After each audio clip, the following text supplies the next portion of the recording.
Kumno ban check ya ki emboss result SSLC lane HSSLC.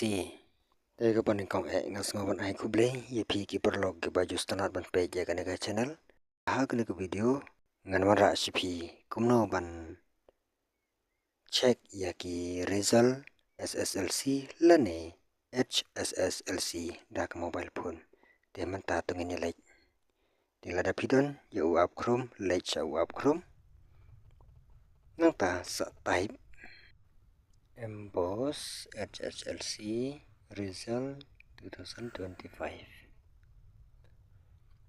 Ta kami akan nagacaka nagasign. Te klik na kani ka sign.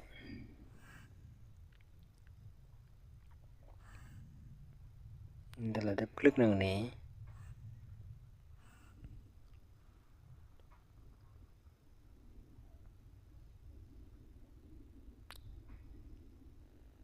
kasawan akan nagacaka. Tihang ni nada pikwa ban page ya ki result jongka SSLC klik nang ni. Nila klik wan akan nagacaka. Te type ya ur nomor jongpi. Nata ukap chang ni badai uni pasandak rakhe nata sasumet. Te hak bede bat ki HSSLC ki badai ki ad candidate klik hang ni ad ndala wan hang to pandrap ur nomor jongpi hang to kap chang to badai uni nata ladap hang to sumet nang to. Te badai ki komos klik hang ni komos wan hang to pandrap ur nomor hang to hang ni nata kap chang ni badai uni kumbangal ong ladap to sumet. Tika badai ki science stream klik hang ni science hang to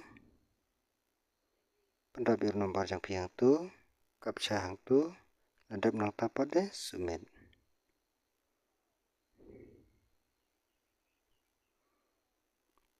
Tiki badai ki vocational klik na vocational. Badai ki vocational course klik hang to te sa pandrap ikir nomor jongpi hang ni kap chang hang ni badai uni kumbangal ong nangta sa sumet. Tu kala pau ka result jongpi. Te lada pikwa ban check ya ki result kumbangala kadaw chakmat. Te shu tab na ki mobile phone jong email pa jong ki bahayeng lane lada pidon jong la jong ro. Pishu tab tang kom to kumbangala kadaw kala ame